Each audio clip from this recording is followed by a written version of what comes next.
Hi everyone, welcome to the channel. Today, the Karnataka government confirmed the reopening of degree, diploma, and engineering colleges in Karnataka from November 17 by releasing the standard operating procedures, that is the SOP, which has to be followed as the colleges across the state reopen on November 17.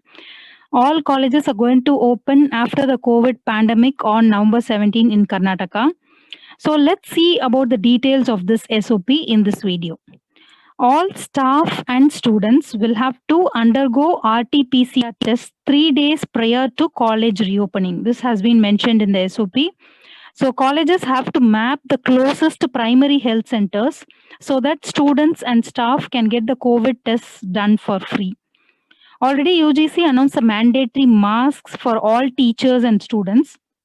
Now, according to Karnataka's guidelines, all college teachers will have to compulsorily wear a face shield also. November 17 is the first phase of reopening in Karnataka, and colleges are not allowed to keep their canteens and libraries open, and it will be applicable until further notice. That is, only colleges are going to be open, the libraries are going to be closed, and the canteens are also going to be closed in the colleges. The class leaders are asked to keep a check of their fellow students in case if anyone exhibits any COVID-19 symptoms. Cultural activities and other activities like NCC and NSS are not allowed to start in Karnataka as of now. The college authorities have been asked to regularly spray and sanitize the doorknobs, the lift buttons, the handrails, chairs, and benches of the classrooms with disinfectants periodically. Previously, Karnataka announced the reopening of classes 9 to 12 in October, but then withdraw its decision because there was an increase in the number of COVID-19 cases among the Karnataka school teachers and school students.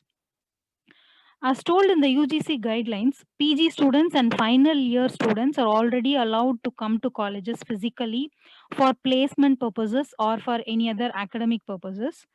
All faculty have been asked to prepare the curriculum for the students of their classes for at least 1 month for each period, and also provide it to the students well in advance through WhatsApp or through email or through Telegram. So study material should be provided in the form of video lectures, PPTs, online notes, e-notes, e-books, audiobooks, and practice questions. And these study materials also should be uploaded on the college website. All students attending online classes can stay in on-campus hostels or off-campus hostels. And teachers are also asked to take the classes in online mode as well as in offline mode.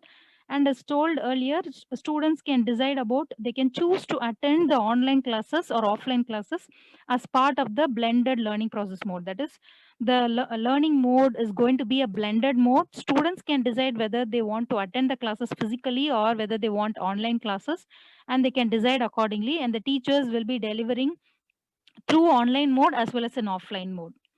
As advised by the advisor to the Karnataka government on education reforms, Professor M.R. Doresamy, who is also the Vice Chancellor of PES University in Karnataka, colleges are going to be reopened first on November 17 before reopening schools. And in the next phase, pre-university colleges are going can be opened, and then schools will be opened in the final phase. Many of you have been asking about when PUC colleges will be opening in Karnataka. So this, if this goes well, the reopening of colleges, then next will be the reopening of PUC colleges, that is pre-university colleges in Karnataka. So that is all with the educational updates in this video. See you in my next video. Until then, take care. Bye-bye. Don't forget to subscribe and press the bell icon and press all to get instant updates.